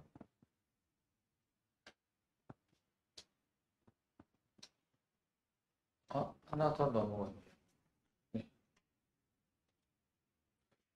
또 12지장 림프종에 관련된 건데요. 12지장 소포성 림프종의 경우 전이되는 확률이 어느 정도이며 방사선 치료로 관해되고 난 후 다시 재발할 수도 있는지 궁금합니다. 물어보셨네요. 예. 이거 아까 앞서 말씀드린 대로 12지장 소포성 림프종은 12지장 내에 있는 환자가 약 90%고 그걸 밖을 떠나는 게 이제 10%니까 아마 전이란 표현은 림프종에서는 적절치 못하긴 한데 여튼 그냥 그 질문하신 분들 그 의도를 생각해 보면 12지장 밖을 떠나는 게 약 10%니까 약 10% 정도로 이해하시면 되실 것 같고 방사선 치료하고 관해율이 거의 한 70%에서 거의 90%까지 높습니다. 그래서 관해율은 상당히 좋은데 다시 당연히 재발할 수 있고요. 하지만은 재발률이 말씀드린 낮기 때문에 그냥 계속 추적 관찰하면서 재발에 대해서 아마 검진을 하시면 될 것 같습니다. 네. 지난번 아까 강의에서 준영국 교수님이 말씀해 주셨던 내용인데, 네. 제가 부연 설명드리면은 그 12지장을 떠나서 다른 소장이 깊숙한 부분까지 이제 만약에 소포성 림프종이 병소가 존재하는 경우에 방사선 조사 범위 안에 있는 림프종은 사멸이 되는데 그 바깥에 있는 이제 림프종들이 서서히 시간이 경과돼서 다시 재발할 수도 있기 때문에 아마 방사선 치료 자체의 어떤 무용성보다는 최초의 평가에서의 약간의 문제가 있지 않을까 그런 생각이 좀 드네요. 그래서 아무리 12지장성 소포성 림프종이라 하더라도 정확하게 이제 종양의 범위를 평가하는 것이 답이 아닐까 그런 생각이 듭니다. 다음 문제로 넘어가겠습니다. 12지장 림프종입니다. 2016년 10월 12지장 소포성 림프종 발병하셔서 올해가 5년차 환우시라고 합니다. 완치 후 재발을 방지하기 위해 어떻게 건강관리를 해야 하는지와 전이가 된다면 어느 부위로 발생하는지요? 이렇게 물어보셨습니다. 네. 먼저 5년차 돼서 축하드리고요. 완치 개념이긴 한데 앞서 말씀드린 그 소포성 림프종 특징을 그대로 이렇게 가지고 있는 암종이다 보니까 7, 8년 이후에 장기 재발률이 대략 한 10명 중에 한두 명 정도 생긴다고 알려져 있어서 정기적으로 진료를 보시고요. 건강학이라고 할 건 딱히 없습니다. 그냥 운동하셨던 거 열심히 하시고 생활생활 열심히 하시고 음식 같은 것도 발생하는 원리가 서구형 식생활이나 생활 습관 때문에 생기는 거다 보니까 이제 너무 기름진다거나 너무 자극적인 음식을 첨가하시는 일반적인 얘기를 말씀을 드릴 수밖에 없고요. 전이 얘기는 재발 얘기 말씀하시는 것 같긴 한데 재발과 전이는 보통 해당 처음에 병이 원발 부위, 생겼던 부위에서 병이 발생을 하고요. 그렇게 하기 때문에 아마 담당하는 교수님께서 검진이나 내시경 같은 걸 꼼꼼히 하실 거라고 생각이 듭니다. 네, 감사합니다. 다음 질문으로 넘어가겠습니다. 폐 림프종에 관한 것입니다. 폐 말트 림프종 진단을 받았는데요. 정확히 폐 말트 림프종이 무엇인지요? 아마 이거는 강의를 잘 들으셨으면 충분히 될 것 같지만 그래도 폐 림프종과 폐 말트 림프종이 같은 질환인지 치료 방법이 상이한지 궁금합니다. 네. 일단 림프종은 이제 림프종이라고 하나의 질환으로 묶여 있지만 70가지 이상의 A형으로 구분이 되어 있습니다. 그리고 저등급과 고등급 좀 천천히 진행하는 등급과 빨리 진행하는 특징을 가진 림프종으로 크게 나눌 수가 있는데요. 일단 폐 말트 림프종은 폐 림프종 중에 이제 말트형, 변연부 림프종의 어떤 특정 A형을 지칭하는 거고요. 그래서 폐 림프종 안에 폐 말트 림프종이 포함이 되어 있는 거죠. 원발성이라는 얘기가 붙으면 원발성 폐 림프종 하면 이제 폐에서 기원한 이제 림프종이고, 폐에서 기원한 림프종의 경우에는 이제 병인상 장기적인 어떤 점막에 어떤 자극이 있는 염증이 있는 경우에 발생하는 걸로 되어 있기 때문에 원발성 폐 림프종은 많은 부분이 원발성 폐 말트 림프종입니다. 그 외에 폐에 생기는 림프종의 2에서 30%는 다른 원발 림프종이 전이를 한 경우가 이 30%로 구성되어 있다고 해서요. 그래서 그런 부분이 좀 있습니다. 폐 말트 림프종은 이제 국소병기에는 이제 수술적 절제를 하고 경과관찰을 할 수 있지만 조금이라도 진행된 병기면 우리가 항암 치료를 하는 걸로 되어 있고요. 그리고 다른 폐 림프종과 같은 경우에는 그 기원 장기가 어디인지 본질이 무엇인지를 판단을 해서 거기에 맞춰서 항암 치료를 진행하는 치료 원칙이 조금 다릅니다. 네, 아주 명쾌하게 잘 설명해 주셨습니다. 다음도 폐 림프종입니다. 호흡기내과에서 폐에 국한된 림프종을 진단받았는데 폐에 물이 찼다고 합니다. 폐에 물이 찼다는 흉수가 찼다는 의미일 것 같은데요. 림프종으로 인해서도 폐에 물이 찰 수 있는 것인지 그 여부에 따라서 앞으로 치료 방향이 어떻게 되는지 궁금합니다. 이렇게 물으셨어요. 네. 이제 폐에 물이 찼다는 것은 이제 편측으로 찼느냐, 아니면 양쪽으로 찼느냐에 따라서 조금 다른데요. 이제 양쪽으로 찬 경우면 이제 심장 기능이 떨어져가지고 폐에 물이 찬 게 동반되어 있을 가능성도 저희가 생각을 해볼 수가 있고요. 물론 림프종에 의해서 이제 폐에 물이 흉수가 찰 수도 있지만 그럴 가능성이 좀 적습니다. 그래도 이제 폐에 그 물이 찬 그 물의 원인이 뭔지에 대한 평가를 위해서 우리가 천자를 해서 폐에 물을 뽑아서 그 본질을 보고요. 거기에서 떠다니는 세포가 어떤 악성의 요인이 있는지, 아니면 그리고 구성하는 어떤 성분의 생화학적인 특징이 이제 악성 흉수인지 아닌지 그런 거에 대한 것을 판단을 해서 만약에 악성 흉수의 본질을 가지고 있다고 하면은 저희가 진행한 병기로 보고 항암 치료를 하게 되겠습니다. 네, 감사합니다. 두 분이 강의를 너무 잘해 주셔가지고 우리 오늘 다루기로 한 그 림프절 외 림프종 외에 다른 유형의 림프종도 질문이 지금 좀 있는 것 같습니다. 그래서 기타 림프종으로 해서 2016년도 6월에 허벅지와 오금 피부, 피부도 아주 중요한 림프절외 병소 중에 하나죠. 여기에 발현된 림프절외 점막 관련 변형부 비세포 림프종 중 허벅지 약 2cm 크기가 2018년 1월 수술로 제거했고, 그 다음에 오금에 있는 약 1cm 크기는 치료 없이 관찰 중입니다. 이렇게 질문을 했거든요. 여기에 대해서 한번, 근데 이제 그 다음에 또 있습니다. 오금 피부에 나타났던 붉은 부분이 작아지고 흐려지는데 항암 치료 없이 자연적으로 작아지거나 없어지는 경우도 있는지요? 하고 물으셨습니다. 네, 이거 제가 말씀드리겠습니다. 그 림프절의 점막 관련 변형부 비세포 림프종, 이름이 길긴 한데 이게 말트 이거의 영어 약자 표현이거든요. 그래서 결론은 이 병 자체 특성상 피부의 겉에, 그러니까 온몸의 겉에 피부든 위점막 표면이든 이런 데 많이 생기는 아주 대표적인 암종이고요. 자체가 온순형이고 아주 치료도 잘 되는 편에 속하고 국소 치료로도 충분히 가능합니다. 이분처럼 피부에 생겼던 거에 수술적, 아마 이게 절제 조직 검사 겸 치료 겸 이런 목적으로 아마 하셨던 것 같긴 한데, 그래서 사라지고 나고 없어지는 건 아주 자연스러운 현상이고요.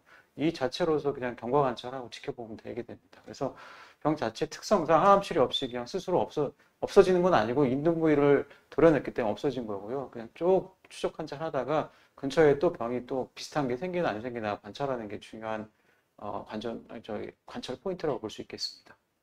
네, 감사합니다. 다음에 기타 림프종인데요. 백혈병 양상을 띤 소포성 림프종 4기. 그래서 BR 4차 치료 후 호중구 감소 때문에 리투크시막 단독 치료를 5차까지만 받았지만 부분관해가 되지 않았습니다. 부분관에 도달하지 못했다는 뜻인가요? 아니면 부분관해에 머물렀다는 뜻인 것 같습니다. 이후 구제항암 뎁 치료 4차 이후 2000년도에 자가조혈모 세포 이식을 받으셨고요. 현재는 6개월째 경미한 신경통 부작용을 겪고 있습니다. 혹시 재발한다면 어떤 치료법이 남아있을까요? 하셨습니다. 네, 이 부분에 대해서는 제가 말씀드리겠습니다. 일단 진행한 소포성 림프종이었기 때문에 항암제 치료를 좀 시작을 하신 거고요. 그리고 알벤다 요법을 4차까지 받으셨는데 또 백혈구 감소증으로 더 치료를 이어가진 못하고 이제 유지 치료로 넘어가신 것 같습니다. 일단 유지 치료로 넘어갔다는 거는 좀 반응은 있었다는 걸로 저희가 생각은 되는데, 유지 치료를 하던 도중에 부분간의 이상의 어떤 병이 더 치료가 되는 어떤 임상 양상을 보이지가 않아서 이제 구제 항암으로 넘어가신 것 같고요.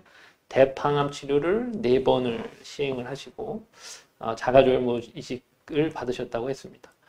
그래서 1차 치료로 알벤다를 받고 리툭시말 유지를 하다가 2차 치료로 넘어가서 구제 항암인 뎁 치료를 4번 받으시고, 자가조혈모 세포 이식을 받으시려면 일단 반응이 있어야 되거든요. 그래서 아마 부분간의 이상 관해가 된 것으로 판단이 되고, 자가조혈모 이식 세포를 받은 이식 수술을 받은 후에는 6개월째 이제 경미한 신경통 부작용을 겪고 계시다고 했습니다.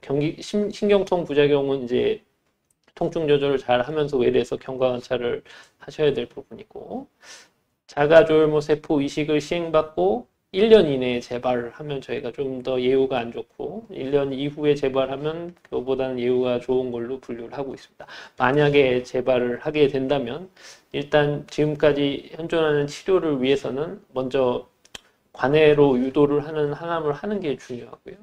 그래서 뎁 치료를 받았으면은 에포크라든가 아이스 계열의 치료로 관해를 유도한 후에 이후에 동종 조혈모 세포 이식을 하든가 아니면은 이제 카티 세포와 같은 세포 치료를 시행을 하는 걸 고려할 수 있겠습니다. 또는 이제 3차 이상의 항암 치료 선으로 넘어가는 거기 때문에 이중 항체 치료에 대한 치료도 고려를 해보실 수 있겠습니다. 지금은 이제 재발한 환자들에 대한 어떤 치료 옵션이 이전보다 더 다양해졌기 때문에 만약에 재발을 하신다면 이제 고식적인 항암 치료뿐만이 아니라 그리고 이식 치료 외에도 세포 치료 그리고 면역 치료가 있다는 것을 알고 계셨으면 좋겠습니다. 네, 상세한 설명 감사합니다.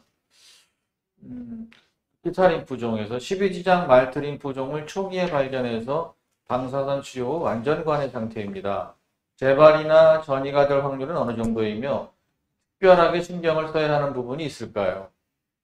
이건 제가 말씀드리겠습니다. 이게 12지장 수포성 림프종이 아니긴 해서 12지장 말트형 림프종이니까 위장관 림프종에 준해서 말씀드리면 초기에 잘 발견해서 치료가 잘 돼서 상당히 이거는 고무적인 얘기고요. 재발과 전이율은 그냥 일반적으로 위장관 림프종, 말트 림프종에서 보이는 약 7에서 한 15%니까 10명에 1명 반 정도 생긴다고 생각하시면 되실 것 같고요. 특별히 뭐 신경 쓰거나 그럴 건 없으십니다. 아까 말한 그냥 이 병 자체가 생활 습관이나 음식이나 이거에 관련이 있다 보니까 조금 운동이나 생활 습관을 규칙적으로 하시고 좀 너무 자극적인 음식이나 그런 걸 안 드시는 게 권장해 드려서요. 기본적인 생활과 규칙적인 일상생활을 유지하시는 게 더 중요할 것으로 보여집니다. 네, 감사합니다.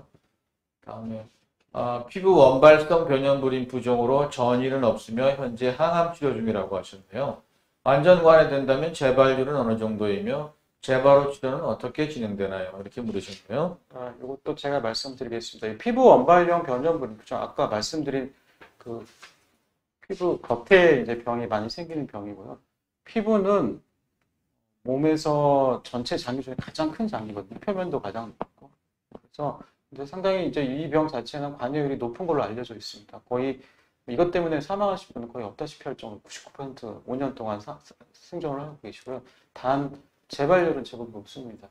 그러니까 재발했다고 해서 뭐 완전히 치료가 안 되거나 목숨이 위험하지는 않지만 그냥 보고된 바에 따르면 한 10명 중에 한 3명에서 4명이 이제 재발할 수 있다라고 돼 있어서 결론은 병은 갖고서 꽤 오랫동안 장기 생존을 할 수 있는 그런 가능성이 있는 병이다 보니까 이 병도 계속 주기적으로 피부나 이런 데를 잘 살펴야 되고 재발호 치료는 재발호 치료를 맞춰서 병변의 이유에 따라서 국소 치료를 할 수도 있고 항암 치료로 돌아갈 수도 있고 방사선 치료를 구역에 따라서 하는 부위도 있을 수 있습니다.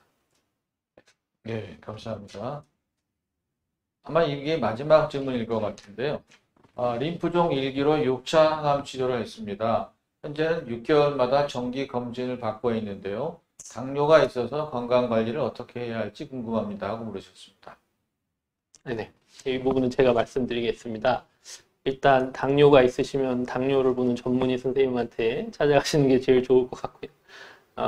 항암 치료를 하는 과정에서 당뇨가 있으셨던 분들은 항암 치료를 할 때 복합 항암요법을 하기 때문에 특히 스테로이드 같은 게 포함되어 있으면 혈당 조절이 더 안 될 수가 있습니다. 본인이 열심히 당뇨 관리를 하시고 약을 드시던 분이 이제 항암 치료를 시작을 하면 항암 치료하고 난 다음에 혈당이 너무 오른다 하고 놀라셔서 뭐 임의로 스스로 막 약을 더 많이 먹고 혈당을 100 이상을 100 이하로 100 정도로 맞춰야 된다고 이렇게 막 스스로 조절을 하시다 보면은 이제 항암 치료가 지나고 스테로이드 효과가 떨어졌을 때 저혈당이 올 수가 있습니다. 그래서 그런 부분에 대해서는 조심을 하셔야 되고요. 꼭 임의로 그런 혈당에 대한 어떤 억지로 조절을 하지 마시고 항암 치료 중에는 이제 꼭 당뇨에 대해서 의료진과 꼭 상의를 하시는 게 필요하겠습니다. 당뇨가 없으신 분들도 이제 고강도의 항암 치료를 받는 과정에서 스테로이드를 많이 쓰게 되면 당뇨가 생길 수도 있거든요. 아니면 혈당 조절에 장애가 생기거나 그럴 때는 이제 현성 당뇨로 가는지에 대한 평가가 이제 주기적으로 필요하게 되겠고, 항암 치료를 끝내신 후에는 이제 대부분 당뇨 조절을 위한 생활 습관 유지와 정기적인 이제 의료진 방문 그리고 약물 치료가 중요하겠습니다. 보통 주 3회 이상의 30분 이상의 유산소 운동을 땀을 나게 하도록 저희가 권고를 드리고 있는데요. 그거 외에도 이제 규칙적으로 식사를 하셔야 됩니다. 아침, 점심, 저녁을 꼭 챙겨 드셔야 되고요. 거르는 끼니가 있을 때 조절이 잘 안 되시는 분들은 또 저혈당이 올 수가 있거든요. 그래서 만약에 저혈당 증상을 느꼈을 때 본인이 이제 가지고 다닐 수 있는 사탕이나 어떤 주스 같은 것도 지참을 하시는 게 좋고, 그리고 만약에 간식을 드시고 싶다고 하시면 이제 식사를 하고 바로 간식을 드시고 그 사이에 공복 기간을 유지하시게 하는 게 혈당 조절에 도움이 됩니다. 그렇게 말씀드립니다. 감사합니다. 림프종이라는 병이 머리서부터 발끝까지 어디서나 발생할 수 있다는 점에서 조금 다양성이 많은 그런 종양이라고 할 수 있겠습니다. 오늘은 그 대표적인 림프절 외 림프종, 안화 림프종, 위말티형 림프종, 또 십이지장에 발생하는 소포성 림프종, 폐에 발생하는 림프종, 폐림프종에 대해서 네 가지의 굵직한 그런 림프절 외 림프종에 대해서 알아봤습니다. 그래서 이 림프종들은 비교적 실질 장기에 발생해서 매우 환자들의 좀 두려운 그런 생각이 들지만 우리 교수님들의 강의를 잘 경청하셨다면은 두렵지 않고 오히려 잘 치료하면은 일반 림프종들에 비해서 훨씬 더 완치율이 높고 더 잘 치료될 수 있다는 것을 아마 확인하셨을 것으로 믿습니다. 그래서 오늘 또 혈액암협회에서 이렇게 좋은 시간을 만들어 주셔서 우리 성모병원의 여러 선생님들과 함께 참여해서 림프종과 투병하시고 고생하신 우리 환우분들에게 조금이라도 도움이 될 수 있기를 바라보고요. 그럼 강의를 해주신 두 분 선생님들께 마지막으로 환우분들에게 좀 그 당부의 말씀과 인사의 말씀을 하면서 오늘 아쉬운 시간을 마쳐야 될 것 같고요. 언제라도 궁금하신 사항이 있으면 말씀해 주시기 바라겠습니다. 그럼 먼저 전영우 교수님 한번 좀. 림프종은 치료 여정이라고 불러서요. 긴 호흡으로 보셔야 돼서 다른 고형암과 다르게 완치가 가능하고 저희 치료 전략은 한 10분 아니고 좀 더 그 높은 단계인 그 일상으로 복귀시키는 게 이제 저희 기관의 어떤 치료의 전략이다 보니까 그 희망을 놓지 마시고요. 꾸준하게 치료하시면 완치뿐 아니고 일상으로 복귀까지도 가능하실 거로 믿어 의심치 않습니다. 저희 가톨릭 성모병원 림프종 센터는 이제 림프종으로 고통받는 환우들과 항상 함께하며 치료의 긴 여정을 항상 같이 하고 손을 잡고 완치와 생활 복귀까지 할 수 있도록 최선을 다해서 치료하고 뒷바라지 하도록 하겠습니다. 감사합니다. 그럼 이걸로 마치겠습니다. 고생하셨습니다.